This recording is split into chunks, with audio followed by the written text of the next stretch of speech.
Bienvenue au séminaire de la JPO virtuelle pour le bac marketing de l'EFEC. Avant de commencer la présentation proprement dite, au hasard, on va essayer de définir quelques règles pour que la présentation se passe bien.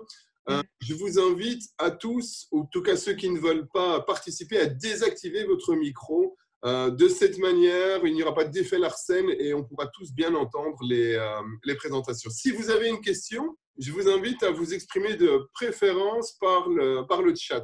Alors, pour accéder au chat, ce n'est pas très compliqué. Vous avez normalement dans Zoom une barre d'outils dans laquelle vous voyez justement votre micro, muet, pas micro. Vous pouvez activer ou désactiver votre vidéo. Et puis, vous avez plus ou moins au milieu, donc sécurité, participants, on est 46 pour l'instant. Et vous avez un petit onglet converser. Donc, je vous invite donc à converser par là. Et pour vous montrer, je vais ici envoyer un petit message. Voilà. Et c'est par là, en fait, que je vous invite à poser vos questions. Alors, tout au long de la présentation, c'est Madame Boisard, donc, qui est prof en marketing sur le site de Woluwe, qui va la faire. Quand vous avez une question, vous la posez par le chat et je vous redirigerai. Alors, si je sais y répondre, je jouerai le rôle de modérateur.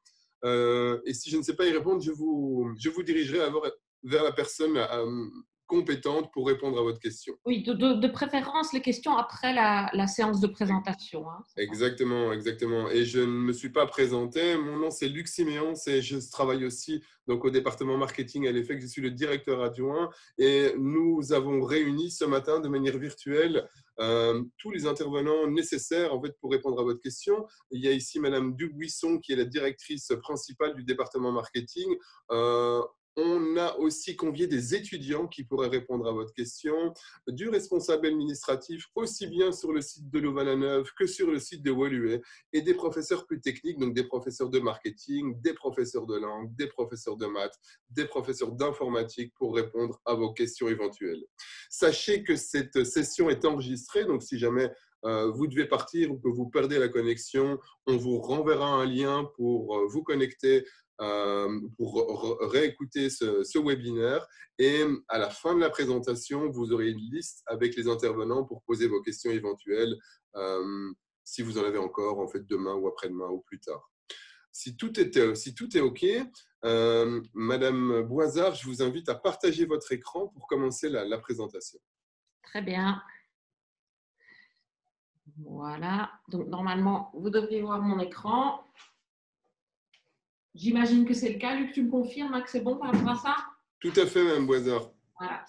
Alors, petite introduction, évidemment, avant de débuter. Donc, si jamais il y a un bug, vous levez votre main. Hein. Ça fonctionne. Alors, pour introduire justement le sujet du jour, je me présente quand même juste en 2 secondes. Je suis prof de marketing, c'est la raison pour laquelle je fais cette présentation. Et pour ceux d'entre vous qui seront intéressés de venir nous rejoindre, on aura l'occasion de se voir en physique, en vrai, dès septembre, on l'espère. Alors, pourquoi est-ce que vous aviez vu cette image de kayak sur le premier slide? Mais parce qu'il y a toute une série de polémiques actuelles et on essaye en marketing de coller un maximum à la réalité des choses aussi par rapport à cette activité que tous les Bruxellois ont contestée. Et un jour, on a le droit à nouveau, dans cette période de déconfinement, de faire du kayak. Et donc, en marketing, on suit l'actualité et il y a pas mal de choses un petit peu humoristiques aussi qui circulent par rapport à ça. Et c'est ce qu'on aime aussi souvent partager un petit peu avec nos étudiants. Alors là, c'est un fait d'actualité qui est lié à une activité sportive, mais ça peut être lié également. Marc, il y a des personnes qui se sont amusées et qui ont commencé à faire du kayak sur les lacs, justement à Bruxelles. Et ça fait le tour des réseaux sociaux. Et ça, c'est quelque chose qu'on surveille énormément aussi en marketing. C'est tout ce qui se passe sur les réseaux sociaux. On vous invite à partager également les choses qui vous intéressent au moment où cela vous intéresse. Et pour le moment, malheureusement, on n'a plus l'occasion de voir nos étudiants. Mais ce n'est pas pour ça qu'on ne partage pas plein de choses avec eux. Et pour ceux qui ont peur de ne pas pouvoir partir en été, il y a même des itinéraires en kayak qui sont possibles pour faire le tour du monde en kayak. Donc ça, c'est un petit peu le côté humour par rapport à la période actuelle qu'on vit. Mais moi, j'aimerais que vous alliez au-delà de juste faire du kayak sur les lacs, sur les étangs à Bruxelles. Moi, j'aimerais que vous surfiez sur la vague, que vous réfléchissiez à votre avenir et que vous saisissiez toutes les opportunités nécessaires par rapport à vos propres affinités professionnelles futures. Alors, les réalités actuelles, comme je le disais, c'est quelque chose avec lequel on travaille tous les jours, tous les jours. Là, je vous ai parlé de faits d'actualité qui ne sont pas forcément liés au marketing, mais le partage, les réseaux sociaux, les biens, lui. Et les réalités actuelles par rapport aux marques, c'est qu'il y a des marques qui souffrent énormément, des entreprises qui souffrent énormément de cette crise qu'on vit actuellement, dont celle-ci. Alors, il y a Deleuze qui a eu la bonne idée d'essayer de pousser cette marque Corona qui n'a plus beaucoup de succès. Vous imaginez bien pourquoi actuellement. Alors, ça, ce sont des choses qu'on discute aussi avec nos étudiants pour les aider à développer leur avis critique, à voir pourquoi est-ce que ça peut être mal perçu, pourquoi est-ce que cette promotion a été retirée des magasins Deleuze par rapport aux valeurs que Deleuze de prôner. Et le résultat par rapport à tout ça, c'est que ces marques-là, elles doivent redoubler d'efforts aussi pour essayer de continuer à assurer leur vente. En l'occurrence, cette bière souffre énormément. Ça circule également sur les réseaux sociaux. Il y a des personnes qui restent convaincues que c'est un produit finalement qui n'a rien à voir avec la crise actuelle et que ça reste une bonne bière. Alors, pour être en phase avec cette réalité, tout au long de notre parcours justement de bachelier en marketing, eh bien, on essaye de tout orienter vers la pratique. Alors, pour ceux qui n'aiment pas passer des heures et des heures sur les bancs d'école, vous allez quand même en passer, mais on va toujours mettre en pratique. Alors, tout ça, ce sont des choses que vous pouvez évidemment retrouver sur le site web, donc je passe assez rapidement sur ces éléments-là et je passerai un petit peu plus de temps sur les éléments qui font que tout ça est possible. Donc, l'aspect professionnalisant, je vais vous montrer quelques projets. L'aspect proximité, là aussi, vous allez voir des projets qu'on fait avec nos étudiants qui nous permettent d'établir une vraie relation avec nos étudiants. Et cette année, heureusement qu'on a eu quand même quasi 3/4 d'année pour construire cette relation et on a vraiment réussi à la préserver, même en virtuel actuellement. Je suis en contact tous les jours avec mes étudiants pour finaliser leurs projets. Ils présentent d'ailleurs leur gros projet de fin d'année lundi en première et mardi en deuxième. Donc, on est encore en pleine finalisation par rapport à tout ça. Alors, ça, c'est une nécessité absolue, que ce soit pour vous dans votre milieu professionnel futur, mais nous aussi, par rapport à notre rôle de prof, c'est qu'on essaie de s'adapter un maximum déjà au marché du travail, mais aussi aux nouveaux comportements. Alors, ce sont quoi les nouveaux comportements? C'est ça, notamment, vous avez peut-être déjà entendu parler de ça. Un SMOMBI, c'est un smartphone zombie. Donc, vous avez certainement tous déjà passé votre temps à marcher comme ça dans la rue. D'ailleurs, cet outil est indispensable ici pour passer mes slides, d'ailleurs. C'est pratique, comme ça on peut être un petit peu plus dynamique. Et voilà, c'est un petit peu le reflet de notre société actuelle. Et nous, au lieu de subir de votre part, que vous soyez plongé dans votre smartphone, on essaye d'utiliser toutes ces technologies à bon escient. On essaye de vous initier à toute l'utilité marketing qu'il y a autour de ces outils-là, notamment aussi. On essaye d'éviter ça.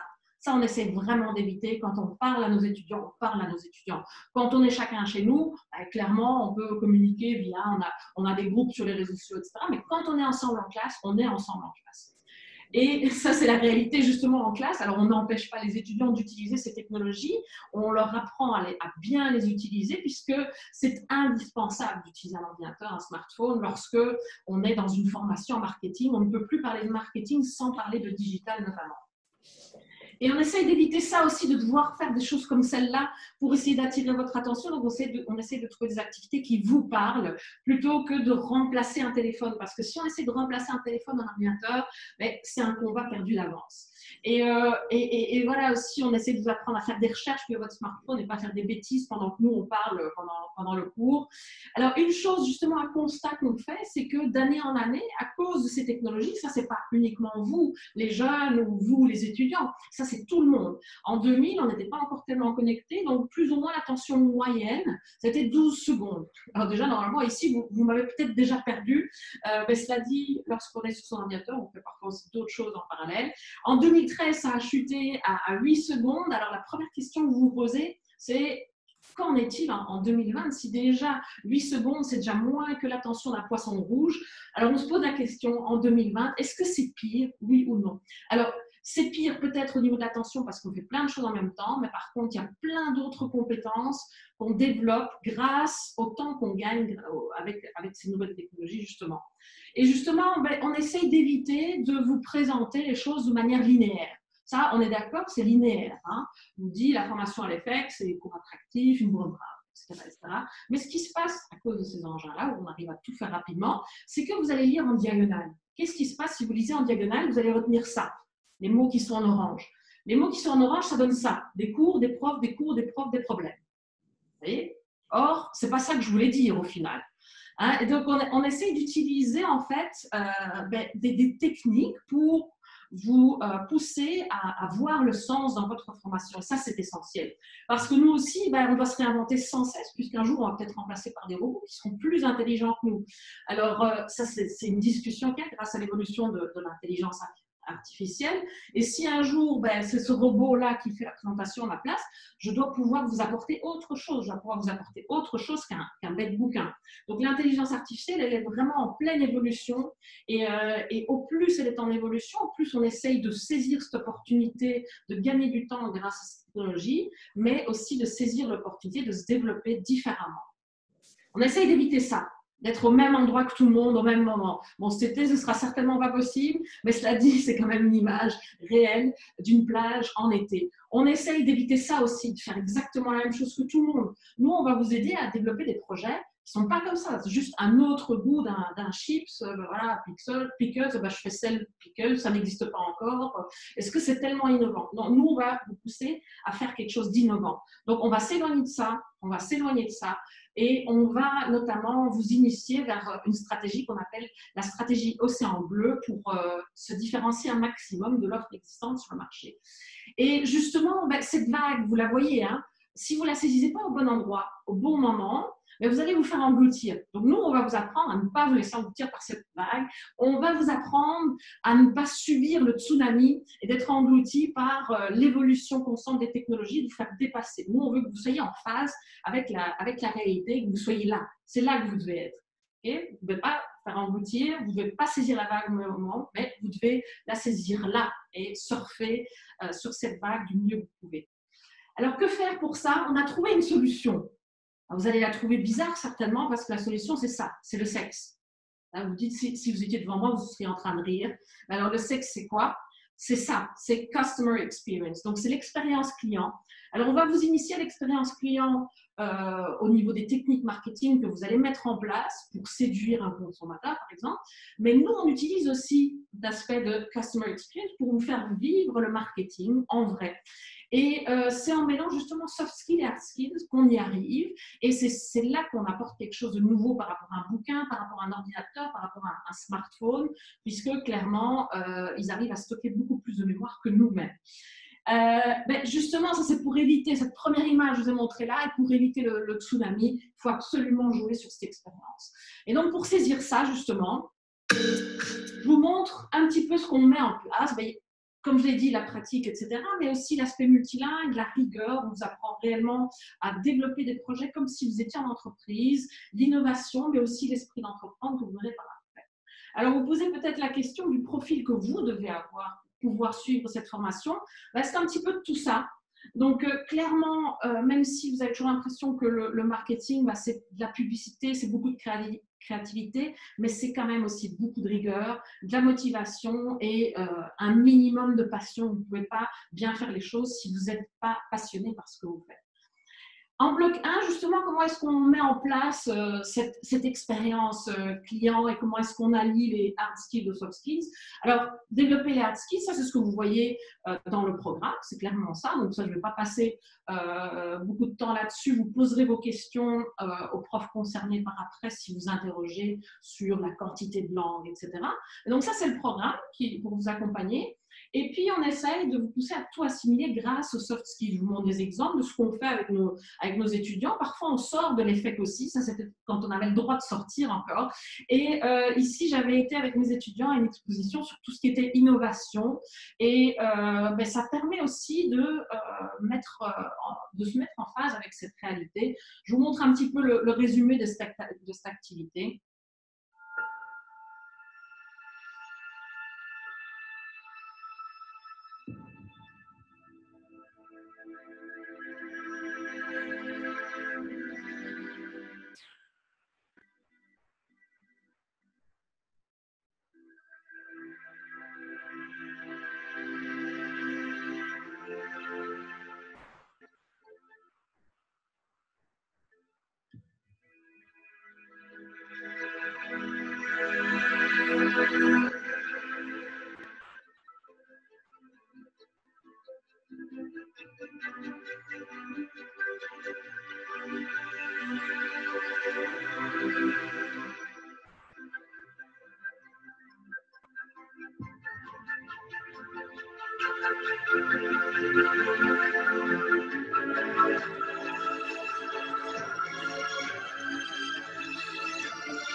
Voilà, évidemment, parfois on est quand même en classe aussi, vous voyez qu'ils sont super motivés, comme ça c'était un jour à 8h30, vous voyez que directement ils ont envie de participer grâce à cet enthousiasme qu'on met en place chaque jour. Alors se différencier, c'est aussi vous permettre de vous développer comme vous le souhaitez, à partir du moment évidemment où vous suivez le parcours, où vous suivez les activités, etc. Se différencier, c'est se dire aussi, bah, moi je vais faire ma présentation comme ça, parce que on est avant les vacances de Noël, c'est une fille de ma classe, et qui a justement cet aspect créatif. Alors, elle est encore en train de travailler sur l'aspect rigueur, mais je leur demande aussi de se projeter dans l'avenir. Donc, actuellement, on est en 2020. Je leur ai demandé comment est-ce que vous voyez par rapport à la formation marketing en 2025 et 2030. Je vous montre sa petite création. Une de mes grandes passions, c'est le dessin, mais également la restauration. Et j'ai fait 2 ans de restauration dans une école pour devenir grande chef. Mais je me suis rendu compte que c'était pas ce qui me comblait dans la vie. Et donc, je me suis posé beaucoup de questions. Et j'en suis venue à l'idée de faire du marketing. Cette idée me ravit parce que j'aime beaucoup le marketing et j'adore l'école où je suis. En 2025, j'aurai sûrement fini mes études et j'aimerais déjà travailler dans une petite entreprise en tant que responsable packaging. En 2030, cette entreprise deviendra grande, je l'espère en tout cas, et elle me permettra de continuer en tant que responsable packaging et de voyager un peu partout en Europe. Voilà, alors ça, c'est aussi une opportunité qui vous est donnée. J'ai juste un souci avec... Mais parce que tu as projeté le truc, Luc, tu as projeté le... Ah, voilà. Je vois le sondage, là, en fait. Voilà.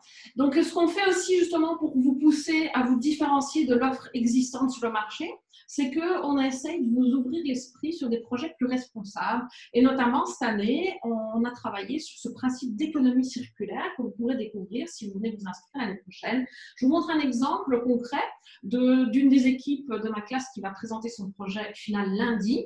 Donc, ce sont des croquettes pour chiens, mais qui réutilisent des matières non utilisées, voilà, pour empêcher un petit peu le gaspillage, tout ce qui est alimentaire dans les supermarchés. Donc, ils récoltent les invendus et ils suivent en fait un programme par rapport aux fruits et légumes, enfin les fruits, moi, plutôt les légumes en l'occurrence, de saison pour développer leur gamme de produits pour chiens.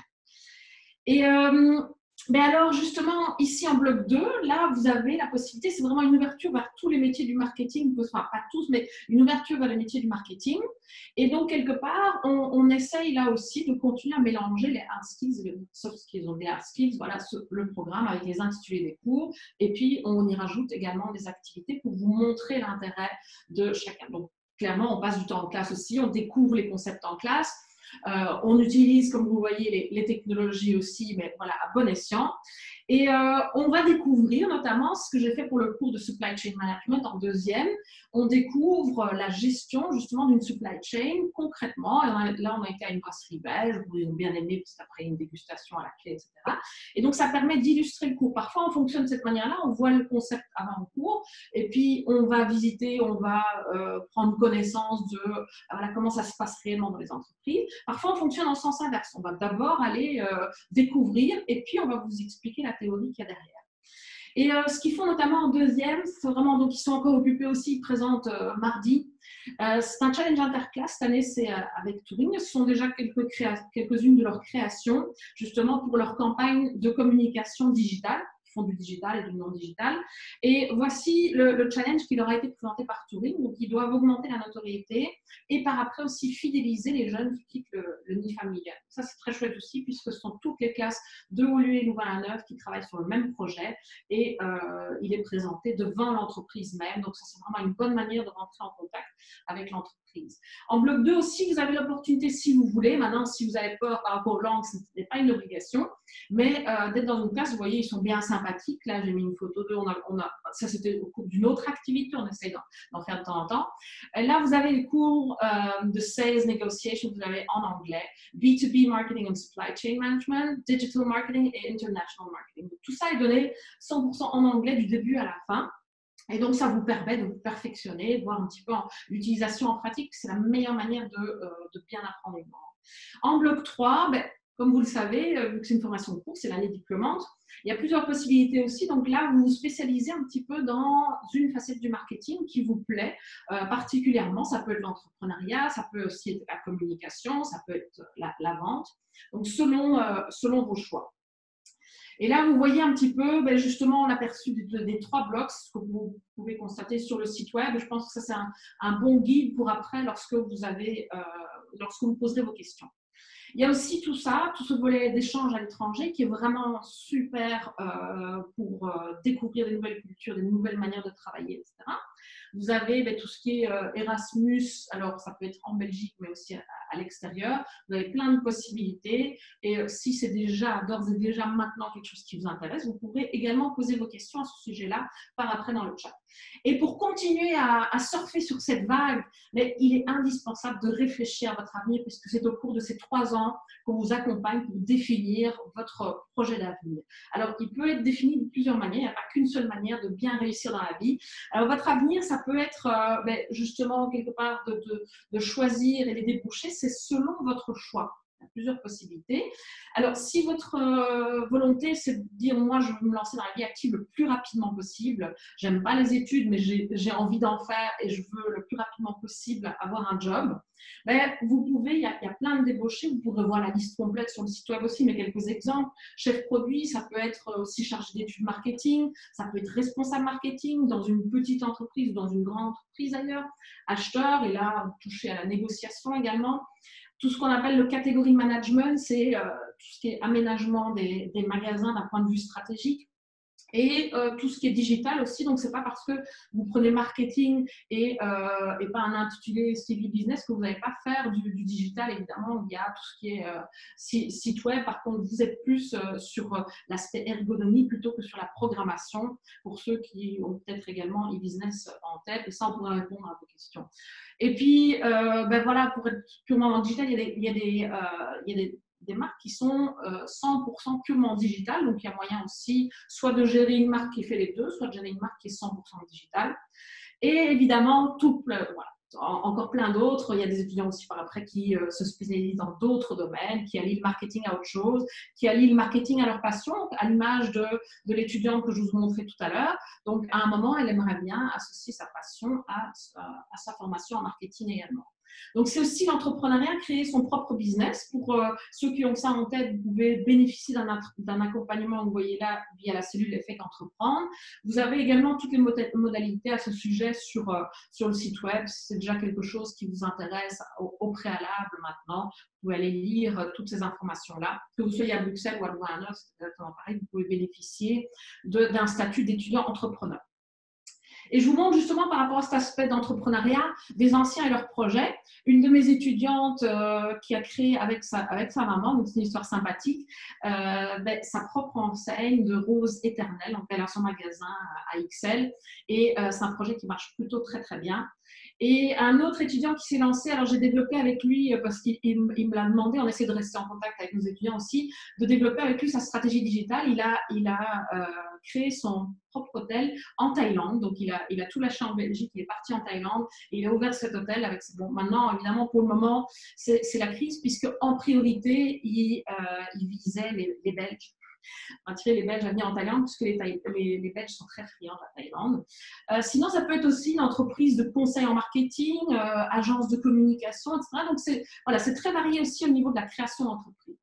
Et puis, si vous dites, bah, moi, j'aimerais bien avoir le plus d'arcs possible, voilà, avoir plus d'atouts possible, eh bien, vous pouvez bénéficier aussi de ce programme-là, de bi ou tri-diplomation. Et là aussi, bon, ça n'intéresse pas tout le monde, donc je ne vais pas aller tout à fait dans le détail, mais c'est important de savoir que ça existe si vous voulez développer vos compétences un petit peu plus loin. Vous trouvez des informations sur les réseaux sociaux également, les modalités, les destinations, etc.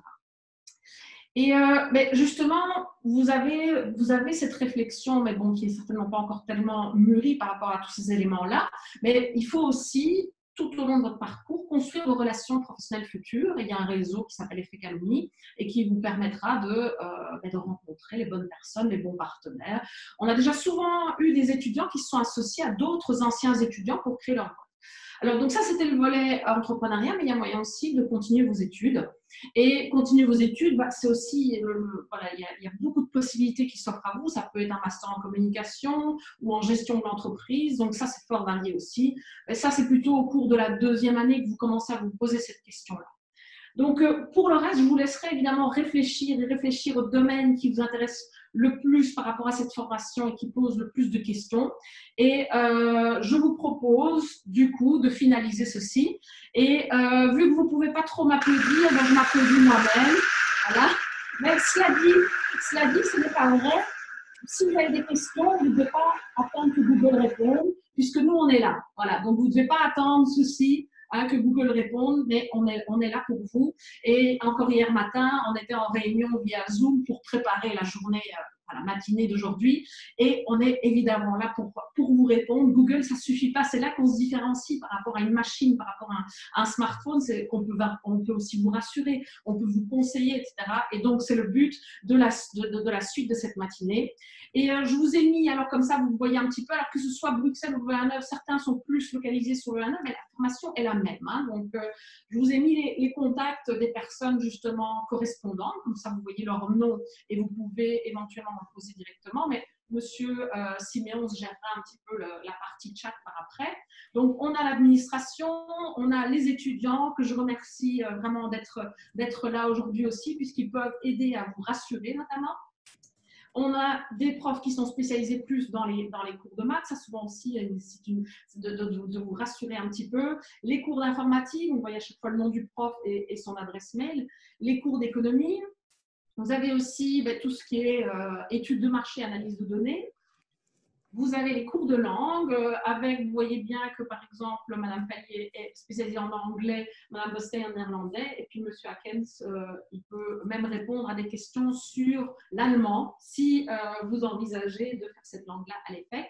Et on a les profs de marketing, donc Madame Plateau et moi-même. Donc, je rappelle mon nom, la Daphné Voisin. Donc, vous pouvez évidemment aussi par après me contacter par email. Si vous n'avez pas eu le temps de poser vos questions aujourd'hui, il suffit de m'envoyer un email et poser vos questions également. Et puis, pour répondre à vos questions sur les options 3e, on a également 2 intervenants. Et sur la mobilité internationale, si vous avez déjà ce projet-là en tête. Il y a d'autres contacts qui peuvent être utiles également, qu'on vous a mis ici. Ça, c'est un petit peu à voir. Et dernière petite chose, les inscriptions débutent, en tout cas, ouvrent à partir du 26 juin. Donc, si vous êtes convaincu, vous pouvez dès le 26 juin procéder à votre inscription. Et donc, je vous remercie pour votre attention. Et maintenant, je laisse la parole à Monsieur Siméon pour gérer le tout. Moi, je reste évidemment connectée pour répondre à vos questions également. Merci beaucoup. Voilà, merci beaucoup, Madame Boisard, pour cette présentation. Je vois dans le nombre de participants que nous sommes une soixantaine. On ne savait pas très bien combien on serait ce matin. C'était la raison pour laquelle on avait imaginé ce système de chat pour répondre à vos questions. Étant donné qu'on n'est pas trop nombreux, on pourrait imaginer que vous posiez vos questions en direct, simplement en branchant votre micro, et on essaiera de vous y répondre. Avant de faire ça, je vais vous demander de prendre quelques minutes de votre temps. Pendant la présentation de Madame Boisard, j'ai inséré un sondage. Donc, de nouveau, je pense que dans la présentation générale, donc dans la barre d'outils, juste entre participants et converser, vous avez un onglet sondage. Et nous serions vraiment très contents si vous pouviez prendre un petit peu de temps pour y répondre. Voilà. Néanmoins, je suis à votre disposition pour répondre à vos questions. Et puis, je donnerai la parole à ce moment-là à la personne qui sera la plus à même pour y répondre. Il y a souvent des questions pour néerlandais, pour espagnol. D'une manière générale, le néerlandais est imposé à l'EFEC. C'est d'ailleurs quand même nécessaire de maîtriser cette langue. On accepte que vous n'ayez pas de cours de néerlandais si vous n'en avez jamais eu, je pense, au cours de votre scolarité ou à tout le moins pendant les 2 dernières années, donc en 5e et en réto. Le critère de réussite est à 10 sur 20 pour tous les cours. Oui, en effet. Alors, Mélissa, c'est la règle. Pour valider une UE, pour valider un cours, pour valider un bloc, il faut avoir une moyenne de 50% et normalement, théoriquement en tout cas, 10 sur 20 à tous les cours, 50% à tous les cours. Est-ce que j'ai répondu à ta question? Ouais.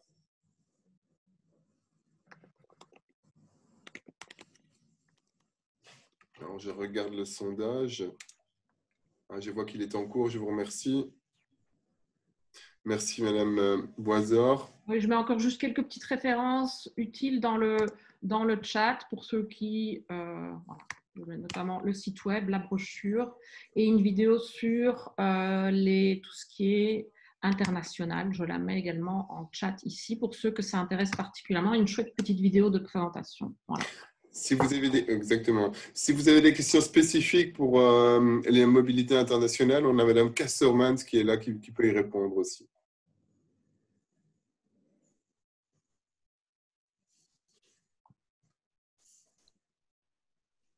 Tout était clair, j'ai l'impression. Il n'y a pas tellement de questions. N'ayez pas peur, c'est le moment. Mais il y a beaucoup de questions organisationnelles, donc je vois qu'il y a déjà beaucoup de réponses données, donc ça marche bien là. Madame Colo est très active. Exactement, merci Madame Colo. Il y a beaucoup de questions organisationnelles dans un premier temps, c'est vrai que c'est important aussi, quoi.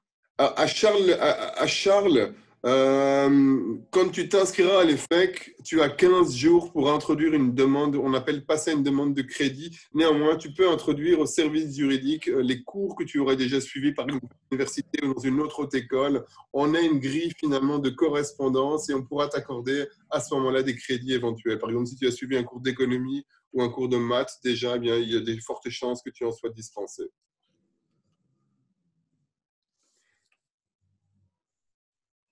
Ah oui, ça c'est pas mal quand même. Alors, je ne vois pas Mélissa Marouchi. Avez-vous un circuit d'aide des anciens avec des nouveaux élèves? Donc, tu veux dire s'il y a un système d'alumni? On a un... Non, je ne comprends pas la question. Madame Dubuisson, peut-être que vous la comprenez mieux que moi.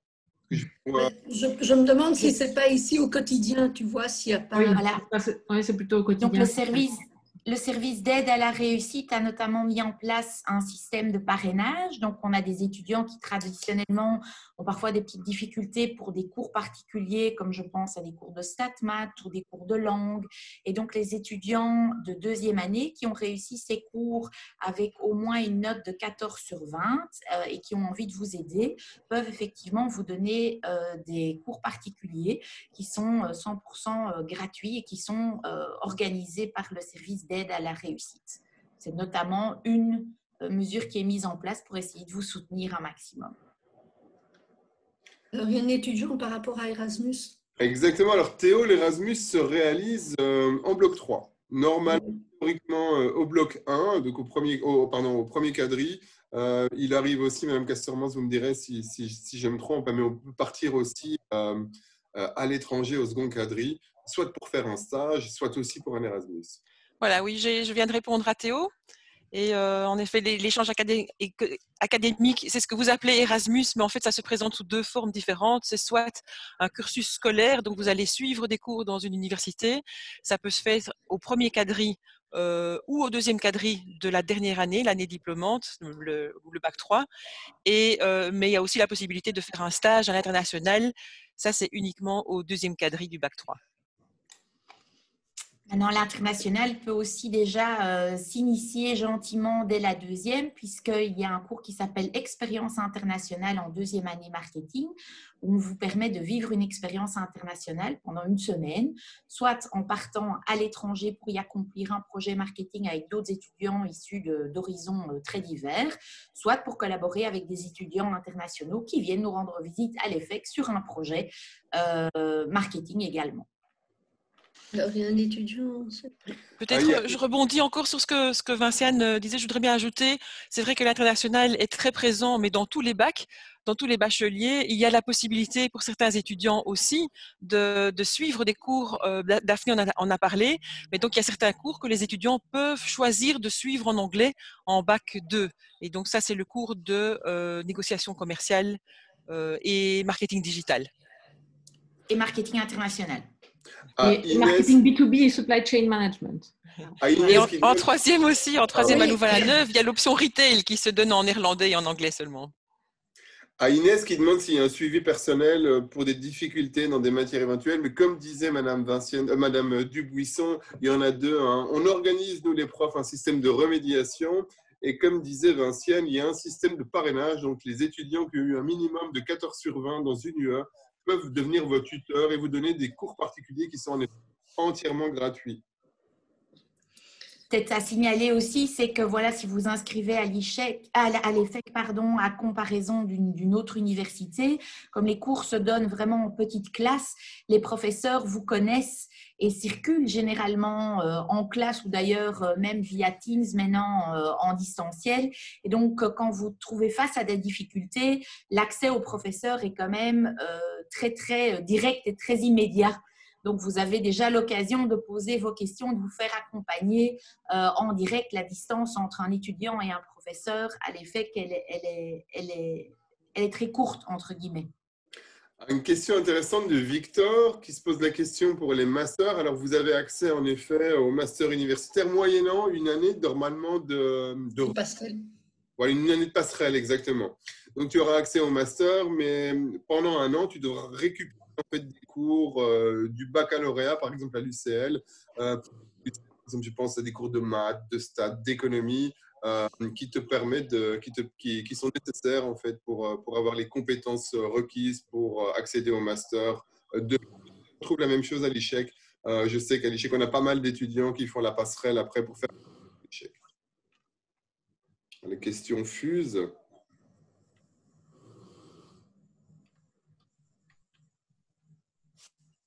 Attends. Peut-être une question pour un professeur de langue, je vois. Ah oui, non, c'est Sophie qui répond, effectivement. Donc, un niveau A2 est attendu en début du bloc 1 pour l'anglais et le néerlandais. Et le taux de réussite, c'est pour toi, ça, Vinciane. Oui, Connaissez-vous exactement. le taux de réussite de vos élèves en fin de troisième? C'est quoi la question, Daphné? Donc, le taux de réussite en fin de troisième. Oui, connaissez-vous au jour d'aujourd'hui le taux de réussite de vos élèves en fin de troisième? Pas ceux de cette année, quoi. Non, pas ceux de cette année, mais bon, voilà, je peux vous dire que nous avons environ, tout confondu sur Bruxelles et Louvain-la-Neuve, entre 600 et 700 étudiants inscrits en première année. Et en troisième année, nous nous retrouvons environ entre, je dirais, 240 et 270 étudiants inscrits en troisième année. Donc voilà, ça vous donne quand même une petite idée effectivement de l'évolution d'une année à l'autre. Il y a une question sur les débouchés. Donc, je mets le lien vers justement la description de tous les débouchés en marketing qui est noté sur le site web et que j'ai notamment développé pendant ma présentation puisque j'ai parlé de plusieurs possibilités. Donc, clairement, il y a des débouchés tout à fait concrets. J'ai donné des exemples de métiers que vous pourriez exercer dans le domaine du marketing et vous avez une liste complète sur le site web dans le lien que je viens de partager là. Alors, par rapport à l'entrepreneuriat, c'est une aide que vous nous accordez en dehors des cours. La formule est un peu différente en fonction que vous soyez à Bruxelles ou à Louvain-la-Neuve. À Bruxelles, effectivement, quand vous demandez le statut d'étudiant entrepreneur, vous pouvez bénéficier d'une série de privilèges. Alors, ces privilèges, c'est notamment un coaching personnalisé qui vous est fourni par un coach en entrepreneuriat.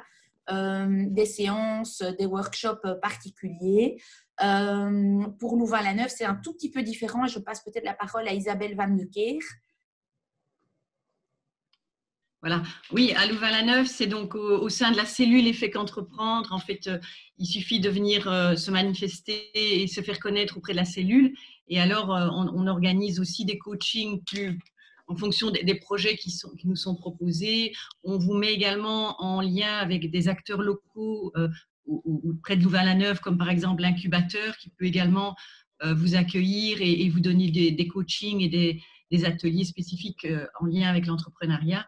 Et donc, c'est plutôt… Oui, on organise aussi des ateliers au sein de l'EFEC. Et donc, c'est plutôt aussi donc, une assistance, un coaching un peu plus personnalisé en fonction de vos projets, donc qui peut se faire. Oui. Et aussi, bien sûr, le statut d'étudiant entrepreneur qui est valable, que ce soit à Louvain-la-Neuve ou à Woluwe, avec parfois des aménagements horaires qui peuvent se faire si c'est nécessaire durant l'année. Voilà, j'espère avoir répondu. Voilà, oui, ok. Alors, effectivement, donc, au niveau des dates d'inscription, donc la date limite, mais c'est vraiment la date limite, c'est le 31 octobre. Mais si vous choisissez pour l'EFEC, comme l'a mis en avant Madame Boisard, c'est surtout le choix de s'inscrire dans une démarche pratique et dans des projets.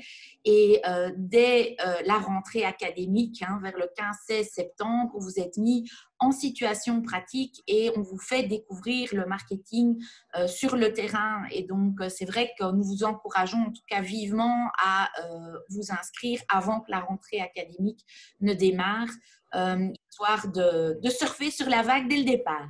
Exactement, Voilà. on vous permet de prendre le train en marche, mais Oui. soyez conscient que vous serez quand même toujours en retard, je pense, si vous vous inscrivez le 31 octobre. Le 31 octobre, c'est la limite légale. On le déconseille évidemment, puisqu'on a déjà commencé à travailler à ce moment-là depuis 6 semaines.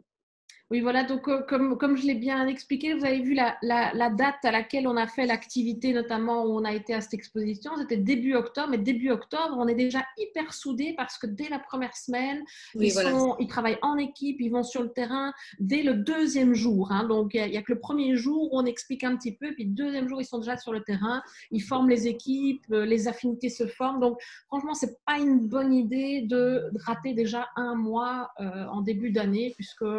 notamment les synergies que vous pouvez créer avec les autres seront également super importantes dans votre parcours. D'autant, et là, Mme Collot, Mme Boca pourraient me confirmer, mais il me semble qu'on a clôturé, on a fermé les inscriptions, en tout cas sur le site de Woluwe, assez tôt dans l'année. Donc là, il n'y a plus vraiment possibilité de s'inscrire après le 31 octobre. Non, il n'y avait plus de possibilité. Donc, les inscriptions se sont clôturées, me semble-t-il, début septembre en marketing. Ouais, c'est ça. D'une heure par semaine en première, peut-être une titulaire de première, c'est ça moi, je devrais calculer. Oui, moi, c'est quoi la question? Combien d'heures par semaine de cours on a plus ou moins en première année marketing?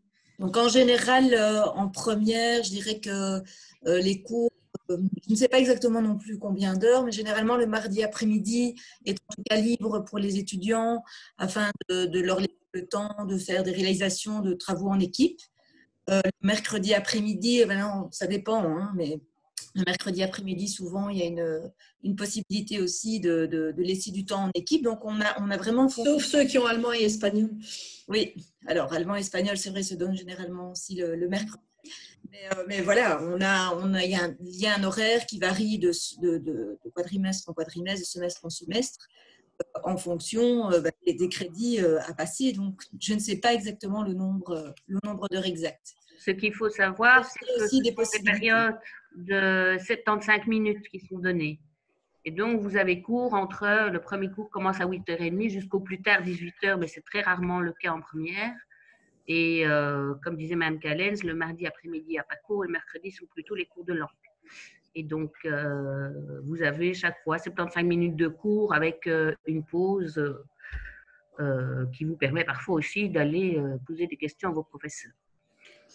Alors, peut-être pour répondre aussi… Dans la classe avec un ami, on refuse ce genre de demande parce qu'au niveau organisationnel, c'est trop difficile. Et c'est représentatif tout simplement du monde professionnel, puisque quand vous entrerez sur le marché de l'emploi, vous ne pourrez pas demander à travailler avec un ami. Donc, on essaye au maximum de coller à cette réalité et on refuse généralement ce genre de demande, sauf cas exceptionnel.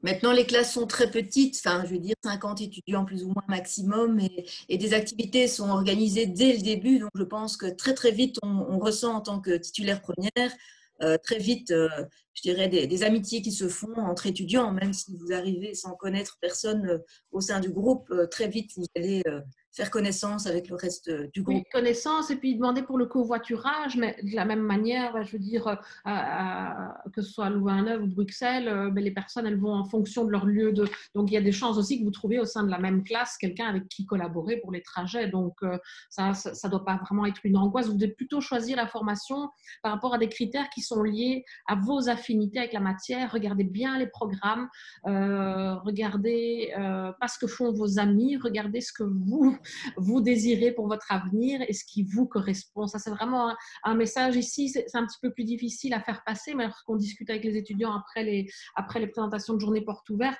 c'est le message principal. Nous, on veut que vous soyez motivés par ce que vous faites, que vous aimiez ce que vous faites et que vous ayez par après un métier que vous aimez. Ça, c'est ça le plus important. Les amis, ça, vous savez les avoir en dehors de votre vie professionnelle aussi. Alors, il y a une question aussi qui demande si tous les cours sont en présentiel. Théoriquement, il y a beaucoup de cours en présentiel. On mentirait si on disait oui, puisque depuis le 16 mars, on organise nos présentiels. Et on se demande d'ailleurs ce qu'on en fera l'année prochaine. On va quand même, si on peut, évidemment, favoriser le présentiel. Il y aura peut-être une partie qu'on fera toujours en distanciel parce que ça marche bien. On essaye quand même de favoriser en effet le présentiel. Madame Buisson, je sais que vous en savez un petit peu plus sur les possibilités de présentiel pour la rentrée 2020-2021. Pas tant que ça. Non. Quoi. Donc, effectivement, on espère pouvoir démarrer l'année 100% en présentiel, mais là, on attend aussi les normes qui nous seront dictées au niveau gouvernemental. Maintenant, ce que je souhaitais dire par rapport au présentiel, pour vos cours de TP marketing en première, même si effectivement, vous avez des cours en présentiel pour vous faire coacher par vos professeurs, il est bien entendu attendu de votre part que pour la réalisation de vos projets, il faut encore se rencontrer pas mal au sein de vos équipes pour y travailler en dehors des heures de cours. Donc oui, il y a du présentiel, mais il y a quand même un investissement en termes de projet avec vos coéquipiers qui est attendu en dehors de ces heures de cours et qui est quand même non négligeable également. Mélissa, on utilise encore du papier, en effet, à l'EFEC, même si on met des supports de manière digitale sur nos plateformes qu'on appelle Moodle, on utilise quand même encore en effet des syllabis. Et il arrive même qu'on doive rendre des travaux ou des examens en fait, en version papier. Moi, je souhaitais répondre à une question par rapport ici à ce que dit Valentine. En première année, y a-t-il beaucoup de travaux de groupe? Alors, ça, c'est justement important à évoquer puisqu'on essaye, comme je l'ai dit, de mêler hard skills aux soft skills et on essaye de profiter un maximum du temps qu'on a en classe pour développer ces soft skills. Et clairement, en distanciel, on peut faire plein de choses qui sont plutôt liées aux hard skills. Par exemple, envoyer un feedback, des choses comme ça, donner un document. Par contre, les travaux de groupe, oui, ça, c'est vraiment quelque chose qu'on fait beaucoup en première, deuxième et troisième puisque c'est représentatif du marché du travail. Alors, clairement, si vous demandez aux étudiants, ils vont vous dire que c'est pas facile tous les jours, mais la vie professionnelle, c'est pas facile tous les jours non plus parce qu'il faut pouvoir collaborer, il faut pouvoir gérer sa propre personnalité et savoir s'adapter aux autres. Et vraiment, en première, là, avec le projet que j'ai expliqué en économie circulaire, donc, ils remettent le projet lundi. Les conflits de groupe, c'est quelque chose qui nous coûte beaucoup de temps aussi, mais qui est une grande source d'apprentissage. Parce que j'en ai beaucoup qui me disent après, ah oui, vous aviez raison, c'était vraiment important pour moi d'apprendre à faire confiance aux autres, par exemple. Et ça fait partie aussi des soft skills, l'empathie, le fait de pouvoir collaborer. Et même si c'est un petit peu la galère par moment, voilà, celui-là, il n'a rien foutu, celui-là, il machin, ces dernières minutes, etc. C'est un bel apprentissage. Et franchement, quand vous sortez des 3 années de l'EFEC, même pas quand vous sortez, quand vous passez à votre stage, les entreprises qui nous disent super, il est vraiment prêt, il ou elle, c'est quand même très souvent, parce que je voyais qu'il y avait une question par rapport à ça, est-ce que beaucoup d'étudiants se font engager après leur stage? Beaucoup d'étudiants se font effectivement engager à l'issue de leur stage. Bon, compte tenu des conditions actuelles, c'est peut-être un petit peu différent, ça dépend du budget de l'entreprise aussi, quoi. Mais ça, c'est essentiel de savoir travailler en équipe.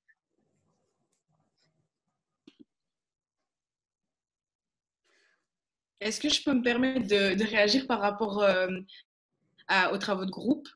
Du coup, vas-y. Je suis une élève du coup de Woluwe. Je m'appelle Nisrine et je suis en bac 2 en marketing dans la classe d'anglais.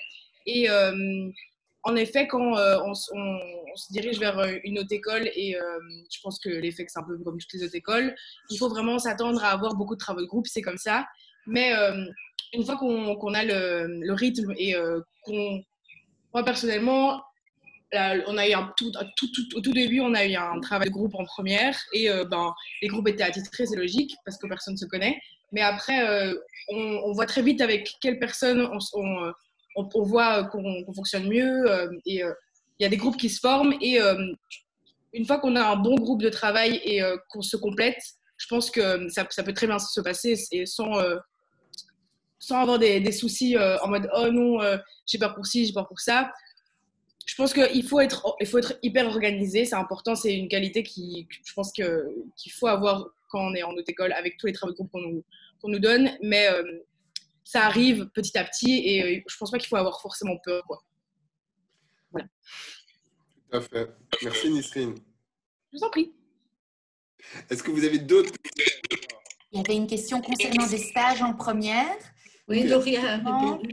On demande entre la première et la deuxième année que vous réalisiez un stage de 2 semaines, qui est un stage qui a pour vocation de vous familiariser finalement avec l'aspect commercial et marketing au sein de l'entreprise et puis peut-être aussi d'aborder certains concepts que vous auriez vus au cours de manière plus pratique avec un rapport de stage qui est un rapport réflexif et d'analyse marketing qui est attendu, évalué dans le cadre de vos cours de deuxième année. Il y avait une question aussi de savoir s'il fallait chercher par soi-même ce stage. Et bien, effectivement, en tout cas en fin de première année, ça fait partie aussi des compétences qu'on vous demande tout doucement d'acquérir, c'est de chercher aussi par vous-même une entreprise qui pourra vous accueillir durant ce stage, qui est un stage quand même beaucoup plus d'observation. Là, tu parles bien du stage de première année, hein, parce qu'en troisième, il y a une base de données d'entreprise qui est beaucoup plus large que le nombre d'étudiants que nous avons. Oui, donc le stage en troisième année est quand même beaucoup plus conséquent que le stage de première année. Hein. Bah oui, c'est 3 mois et demi. Hein. Exactement. Exactement. Alors, les stages sont en français, un petit peu comme normalement, voilà, il y a pas mal de stages en français, c'est même, et tu peux, si tu préfères, si tu veux, partir pour faire ton stage. On peut imaginer en néerlandais, en anglais, il n'y a pas de souci.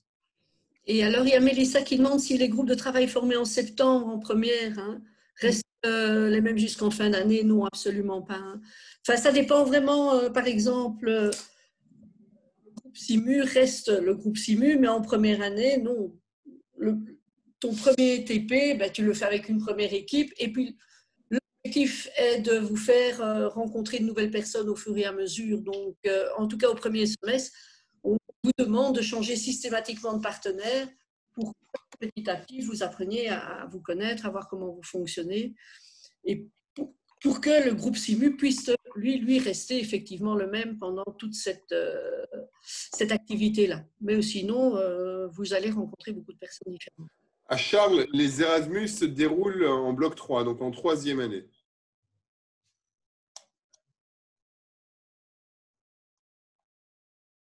On en a fini avec les questions.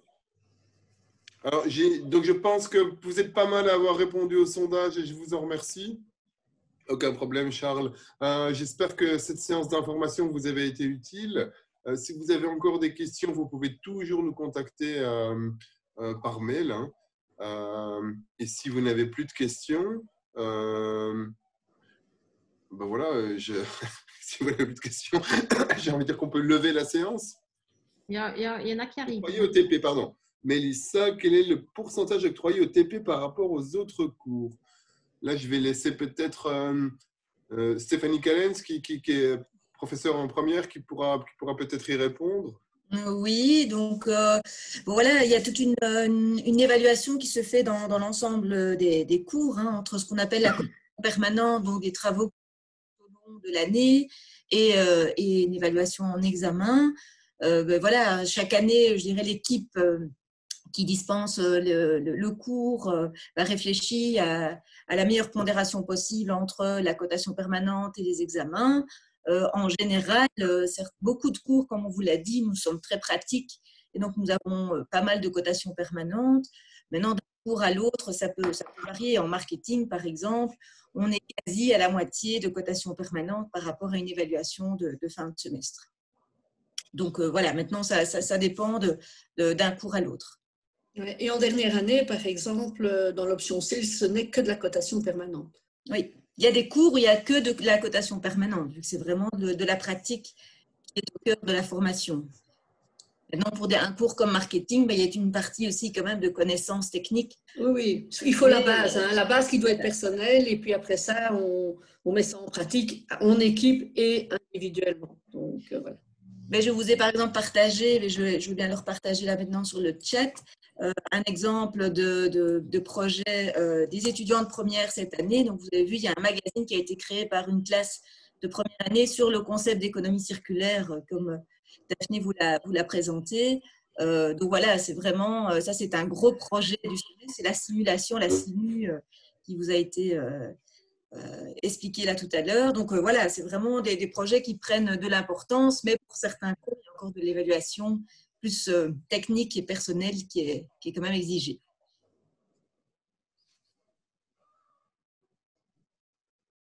Est-ce qu'il est nécessaire, Luc, que je mette le contenu des slides ici en commentaire pour que les étudiants puissent retrouver peut-être les contacts que j'ai mis en fin de présentation ou pas? Ouais, alors je pense qu'on pourra peut-être aussi le mettre sur le portail, mais en effet, Madame Boisard, si vous savez le faire, ce serait tout à fait à propos, je pense.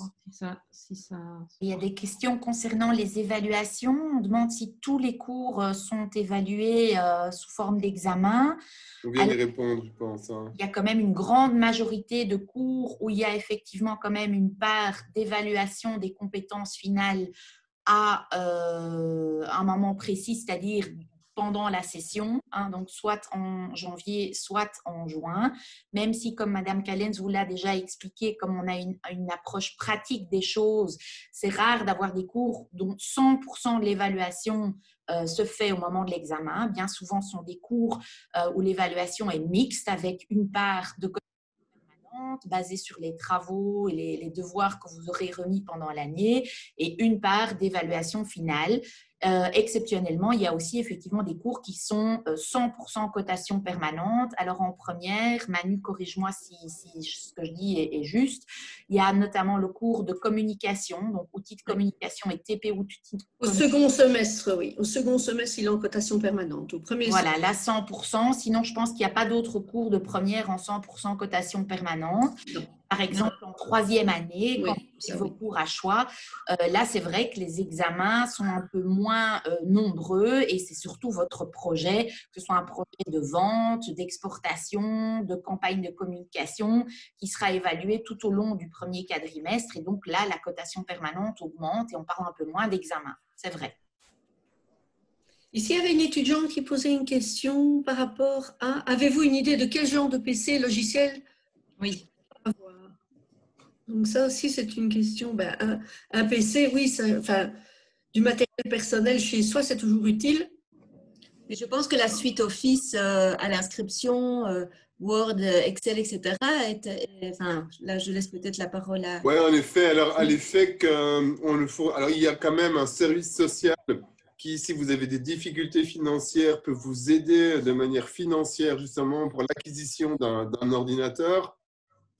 Néanmoins, on fonctionne avec la suite Microsoft, donc on a des adresses EFEC qui sont liées donc à des comptes Microsoft, et vous avez tous accès à toute la suite Microsoft, donc c'est assez bien fait. Vous avez potentiellement, vous pouvez installer la suite Microsoft sur 5 appareils, donc Word, PowerPoint, Excel, tout ça est gratuit, même un Windows. Donc si vous avez un Mac, vous pouvez partitionner une partie de votre disque dur sur votre Mac pour installer Windows. Voilà, donc en effet, on a tous ces logiciels qui sont à votre disposition si vous devenez étudiant EFEC.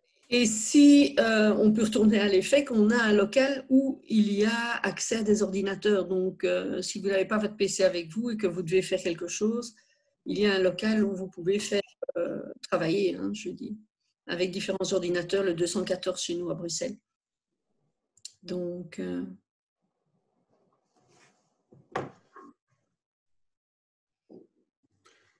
On en a fini avec les questions? Attends, hein. Pardon. Encore une question sur le paiement, apparemment.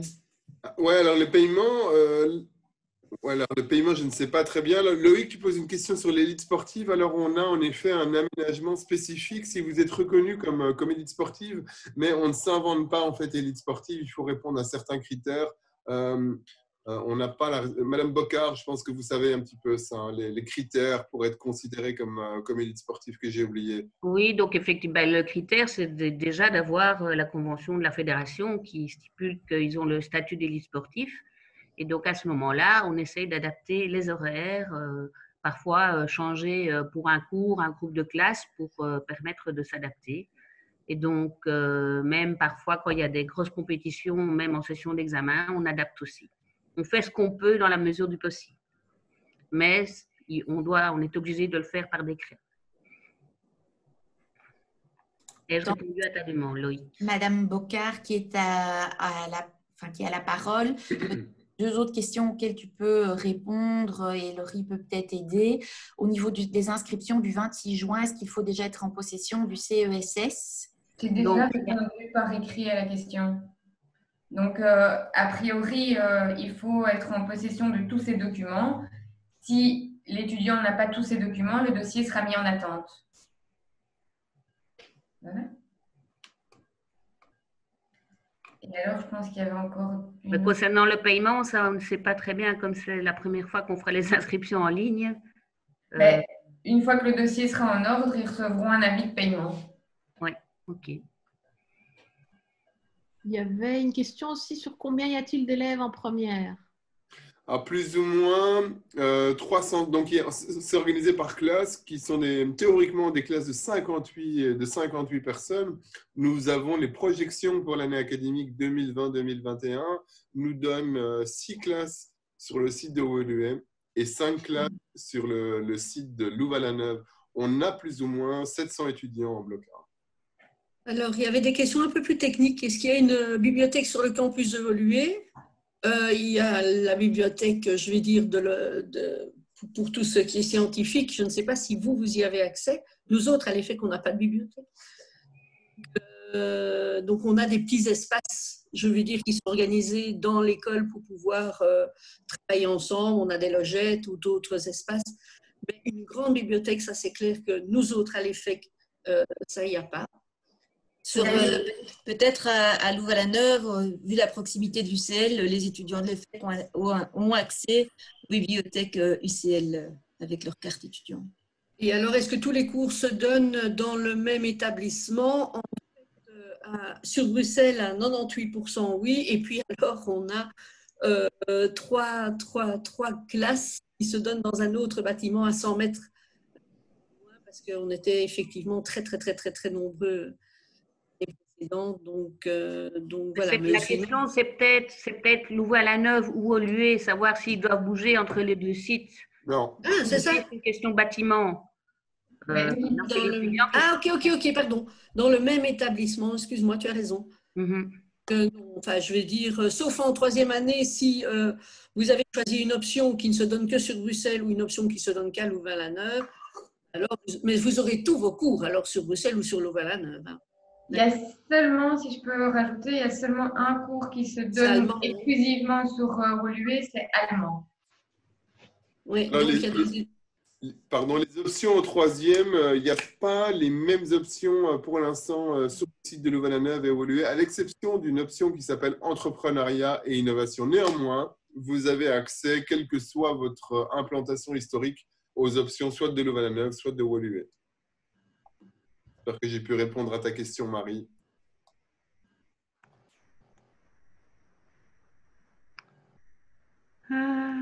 Je dis juste pour tous, en fait, je viens de mettre une version light de mes slides, là, qui s'appelle JPO, version light, pour ceux qui souhaiteraient aller revoir les slides de contact, là, surtout, hein, parce que, bon, le reste, finalement, vous trouvez aussi sur le site web, etc. Donc, ici, vous pourrez retrouver les adresses e-mail de tout le monde en un document. Théo, j'ai vu que tu levais la main. Tu as une question particulière? Non?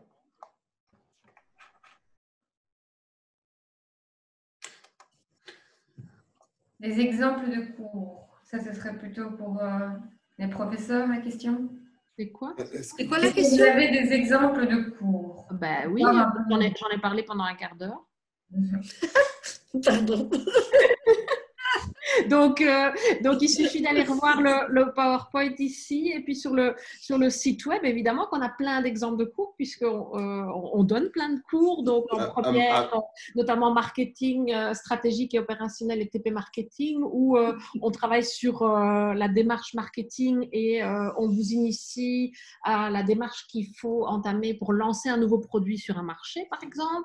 Madame Boisard, je pense que c'était de demander peut-être un support physique, un support papier pour feuilleter un petit peu les slides, je pense, et voir le niveau, par exemple, en maths, en stats ou en économie. Alors, c'est une bonne question. Oui, je vois ce qu'il veut dire. Oui, je ne sais pas très bien. Il faudrait qu'on pense, en effet, à un moyen par lequel on pourrait montrer ça. Oui, alors, il y a les fiches de cours aussi. Il y a les fiches de cours. Maintenant, il y a aussi la possibilité, quand les cours se donnaient en présentiel, quand vous de suivre les cours à l'accueil, il y avait moyen de venir assister à un cours de votre choix pour avoir un petit peu une saveur de la manière dont les cours se donnent à l'EFEC. Maintenant, si ça vous intéresse, moi, je vous encouragerais à envoyer un mail et en tout cas avant le 20 mai, donc tant que les cours ont lieu, on pourrait imaginer, pourquoi pas, de vous donner un accès pour suivre un cours en distanciel si vous avez envie d'avoir un peu une petite idée du niveau des cours à l'EFEC. Mais ce qui pourrait être chouette peut-être pour ceux qui se posent des questions, c'est d'assister, mais je ne sais pas s'ils sauront le faire puisqu'on va le faire via Teams.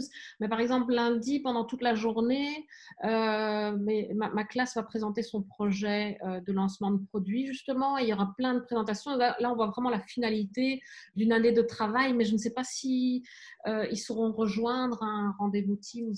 Mais si on les invite, oui. Si on a leurs coordonnées par email, on pourrait les inviter à la séance. Mais donc ça serait possible. Moi, c'est toute la journée du 11, donc lundi 11, de 9h45 à 15h30. Et de manière successive, les étudiants présentent soit sous forme de capsule vidéo, soit en live leur projet pendant une dizaine de minutes. Je leur pose 5 minutes de questions, plus ou moins. Et donc ça donne quand même une bonne idée de cette finalité de la première. Et moi, ils peuvent suivre aussi encore le cours d'approche du consommateur parce que je n'ai pas encore terminé la matière. Donc là, j'ai encore quelque chose de nouveau. Pour le reste, les matières sont terminées. Donc, c'est des révisions et des choses comme ça. Donc, ce n'est pas très utile. Oui. Donc, le mieux, ce serait peut-être qu'à ce moment-là, pour ceux que ça intéresse, que vous regardiez dans la liste de profs là, qui s'occupent des différents cours et de prendre contact. Comme disait Mme Plateau, elle donne approche du consommateur. Moi, je donne aussi encore un cours de distribution et d'approche du consommateur la semaine. Donc, ça pourrait être… Voilà, il suffit d'envoyer un email et puis on voit comment on peut faire ça avec vous. Mais ça peut être sympa parce que c'est vraiment la meilleure chose. Parce que finalement, vous donnez des slides de notre cours, c'est pas tellement utile, je pense. Mais bon, après… Pour le double bac, on n'organise pas vraiment ça à l'EFEC. Si tu pensais, il y a une question de MAD. Par exemple, si tu pensais à faire le bac en e-business en même temps que le bac marketing, c'est pas possible de faire ça en même temps, comme on pourrait imaginer à l'IELB qu'on fait. Je sais qu'on peut faire le droit par exemple en même temps. Tu peux toujours le faire après. Les critères à remplir pour faire un Erasmus d'1 an à l'étranger lors de notre 3e. Là, je vais laisser la parole à Mme Castermans, mais d'une manière générale, il faut avoir validé les UE importantes à la fin du bloc 2 pour pouvoir prétendre justement à partir en Erasmus au bloc 3. Est-ce que c'est correct, Mme Castermans? Alors, je suis en train de vérifier parce que ça a changé. Je regarde dans les International Activities. Je pense que c'est après un critère, 5 ECTS, donc tous les cours de première année. Ouais, je sais que ça vient de changer et je ne retrouve pas l'information comme ça tout de suite, mais c'est une sélection en tout cas, donc tous les étudiants ne peuvent pas partir, c'est une sélection sur base des résultats et il faut avoir validé X crédits, mais ça vient de changer, je ne suis pas sûre du nombre de crédits exactement. Donc chaque année, ça représente, on appelle ça un bloc maintenant, plus une année, il y a 60 crédits ECTS, au bout des trois blocs, vous devez avoir validé 180 pour partir en Erasmus, puisque c'est en 3e année, on demande théoriquement d'avoir validé les 120 crédits, un minimum, comme le dit Mme Dubuisson, 105 crédits, dont tous les crédits de première année. Et je pense, je n'en suis pas sûr, mais j'imagine qu'on impose quand même d'avoir réussi les crédits liés aux cours de langue. Peut-être expliquer aux étudiants qui ne connaissent pas encore ce que c'est un crédit ECTS. J'imagine que certains sont occupés de se demander ce que c'est un crédit ECTS. Donc, pour vous expliquer un peu, dans l'enseignement supérieur, l'ensemble de la formation est, je dirais, est géré par ce qu'on appelle des crédits ECTS. Donc, c'est des European Credit Transfer System. Donc, c'est une charge de travail. Donc, chaque cours a un certain nombre de crédits ECTS. C'est une charge de travail qui est répartie sur, du coup, chez nous, en bac 3 sur 3 années. Et donc voilà, c'est un peu le poids des cours chaque année qui est exprimé en crédit ECTS. Et alors, il y a une question qui est revenue déjà, c'est la deuxième fois que la petite pose la question.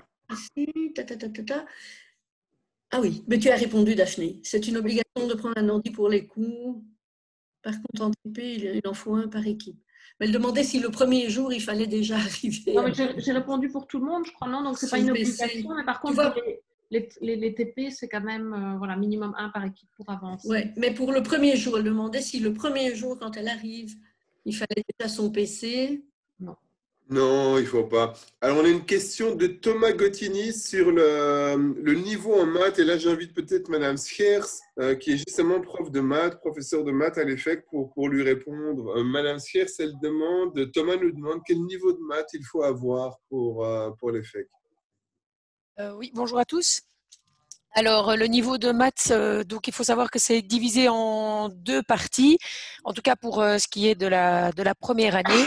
Il y a une première partie, à tes souhaits Daphné, une première partie qui est sur vraiment les statistiques et qui sont, c'est évidemment très important de comprendre les statistiques pour après pouvoir analyser au mieux toutes des décisions marketing, etc. Et donc, ensuite, vous avez aussi tout ce qui est mathématiques financières. Et donc, le niveau, on ne va pas venir vous demander des intégrales et des choses comme ça. Donc, ça reste vraiment quelque chose de tout à fait raisonnable comme niveau. Je veux vraiment vous rassurer par rapport à ça.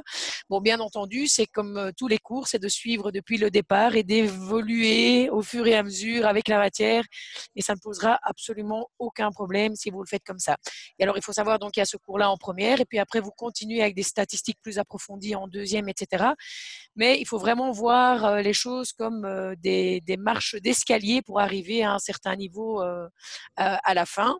Donc, ce n'est pas tout en un coup. On est là pour vous accompagner, pour vous aider. Donc, il n'y a pas de souci à avoir pour maths. Je vois qu'il y a pas mal de discussions autour du PC qui circulent.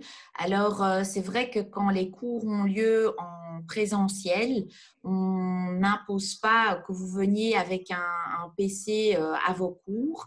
Il y a encore la bonne prise de notes à l'ancienne qui peut tout à fait se faire, même si on constate quand même que de plus en plus d'étudiants aiment compléter leurs notes en direct à côté des slides des professeurs et que pour certains cours, quand vous avez absolument besoin d'un PC pour faire des travaux d'équipe, généralement, votre professeur vous prévient en disant « Tiens, demain, on travaille sur le projet, donc il faut qu'il y ait minimum un portable par équipe. » Maintenant, il ne faut quand même pas se leurrer. L'acquisition d'un portable, c'est quand même quelque chose que je vous conseillerais dans la mesure où vous avez des travaux d'équipe à réaliser aussi en dehors des heures de cours, comme on vous l'a déjà expliqué, et que cette année, les circonstances nous ont montré que beaucoup de cours ont dû avoir lieu en distanciel. Et que donc, effectivement, les étudiants qui n'avaient pas de PC personnel ont quand même vécu des difficultés un peu plus particulières et plus prononcées que ceux qui avaient la chance d'avoir un PC. Et donc là, comme l'a dit M. Siméons, n'hésitez pas à éventuellement faire appel au conseil social qui peut vous aider à réaliser cet achat qui est quand même vivement conseillé pour démarrer vos études supérieures. Et là, je pense que je ne parle pas que pour les faits. Voilà, on espère que cette présentation, on espère avoir pu répondre à toutes vos questions. Voilà, vous êtes nombreux à nous dire merci beaucoup, mais de rien, on est là pour ça. Merci d'avoir répondu au sondage également. Oui, c'est dans notre ADN, la proximité. Hein, exactement, exactement. Et d'ailleurs, je suis déjà occupée à répondre à l'email de Mélissa qui aimerait assister à mon cours lundi. Donc, ça sera avec plaisir, mais il faut que je demande à M. Siméon comment je peux te rajouter, là, parce que ça, je ne peux pas. Sur Teams, je vous montrerai, madame. Oui, c'est ça. Ouais. Tu me montreras. Mais donc, Mélissa, je te rajouterai pour la journée de lundi. En tout cas, on est très enthousiaste de vous rencontrer si les circonstances nous le permettent à la rentrée prochaine. Donc, ce sera mi-septembre 2020. Alors, quelle équipe Mélissa, je ne vous le fais pas dire. Hein. En effet, on a une super...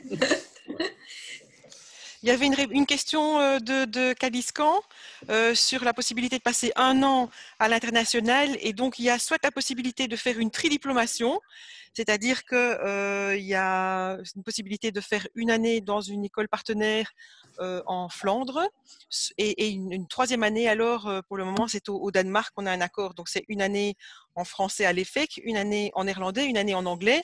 Et la condition, c'est d'avoir validé 30 ECTS lors de la session de janvier et d'avoir obtenu un minimum de 12 sur 20 pour les unités d'enseignement de néerlandais et anglais. Ça, c'est une possibilité, ça c'est la tridiplomation.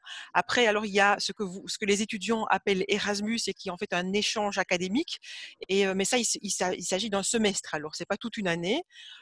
En bac 3, on pourrait imaginer quand même un étudiant qui est sélectionné pour faire un Erasmus au 1er semestre et qui fait alors son stage, qui poursuit par un stage au 2e semestre. Donc, ça fait quand même 1 année entière, mais qui est coupée en deux expériences différentes.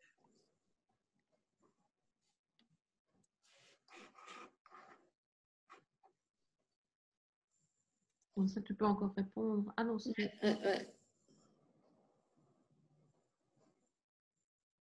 Alors évidemment, Kaliskan, tu peux choisir ton pays. Hein. Pour partir en Erasmus, on ne va pas t'imposer, par exemple, de partir en Finlande si ton souhait, c'était d'apprendre l'espagnol, par exemple.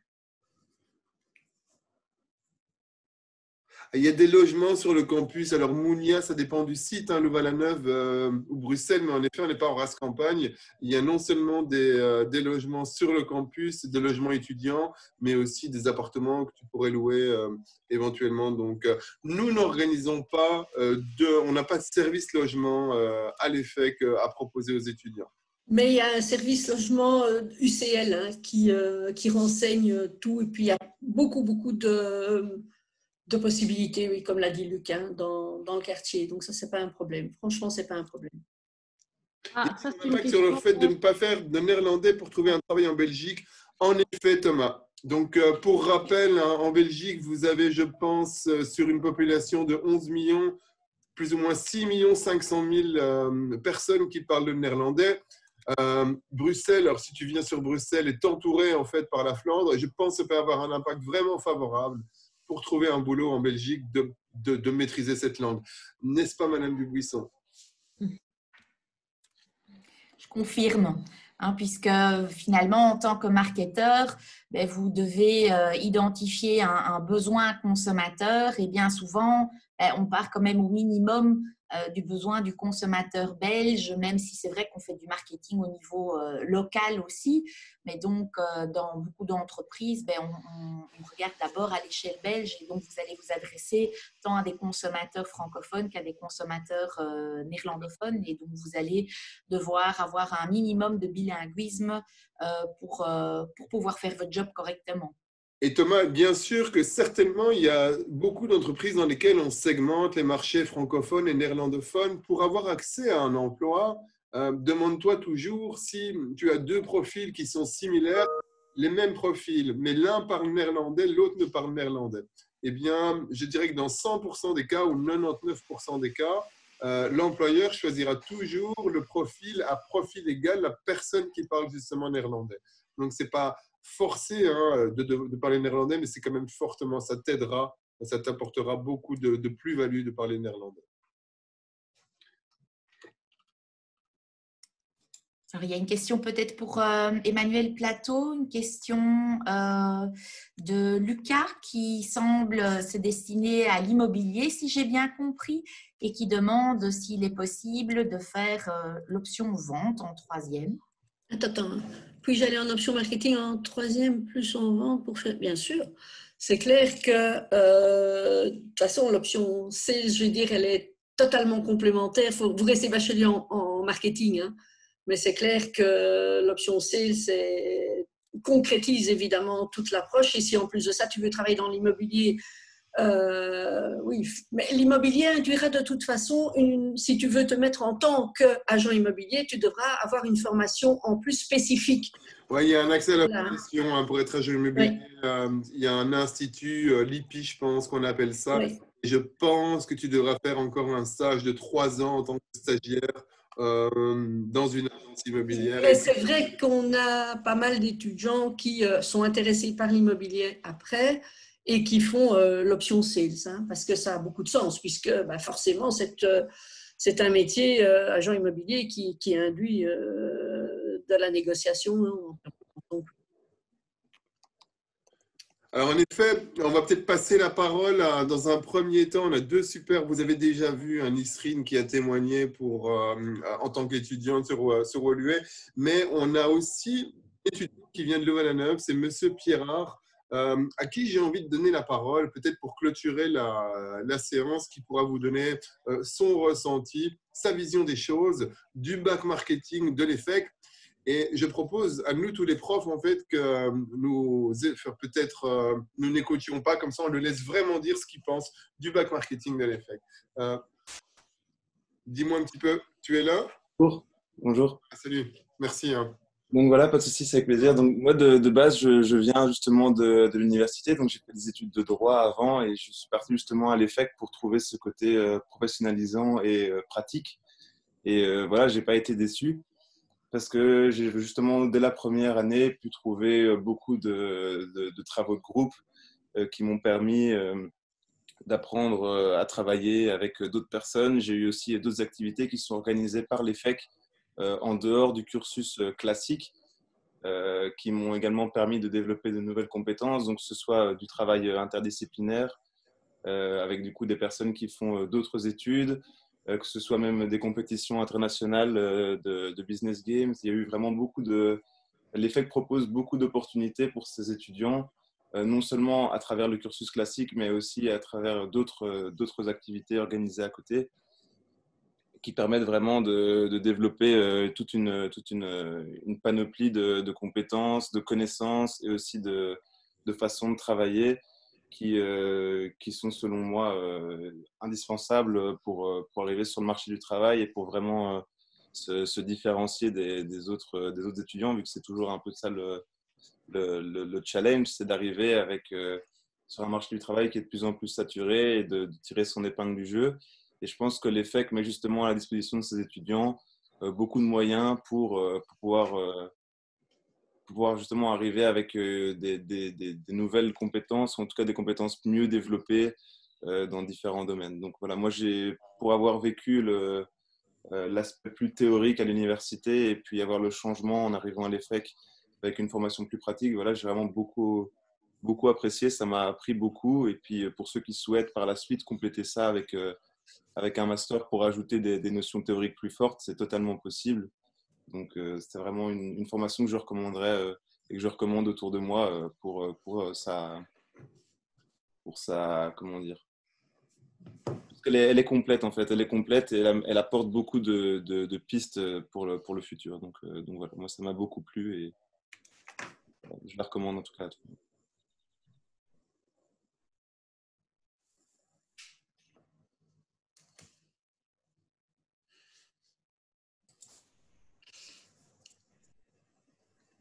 Alors. Madame Dubuisson, vous avez encore un petit mot à ajouter avant de terminer la séance? Mais pas grand-chose à rajouter en termes de contenu, mais je souhaiterais en tout cas remercier ceux qui se sont connectés ce samedi matin. J'espère qu'on a pu répondre à vos questions. En tout cas, je parle au nom de tous. On a hâte de vous accueillir et de vous découvrir vers la mi-septembre afin de commencer ensemble votre projet de construction de votre vie professionnelle. Et je tiens également à remercier l'ensemble des membres administratifs et le personnel qui étaient là ici aujourd'hui. Un samedi matin, c'est pour vous montrer comme ils sont motivés, pour vous donner toutes les infos pour vous Exactement. Le meilleur choix. Moi, je m'associe à Vinciane pour vous remercier tous les prospects qui sont là, mais aussi tous les collègues qui étaient présents hier matin et surtout ce matin, tous ceux qui nous ont aidés à l'organisation de cette JPO. Et j'espère que ça s'est bien passé. Merci beaucoup. Si vous n'avez plus de questions, je vous invite à vous déconnecter. Nous, on va faire le petit bilan avec les collègues et puis on va continuer notre samedi. Voilà, profitez quand même du soleil. Il fait beau aujourd'hui.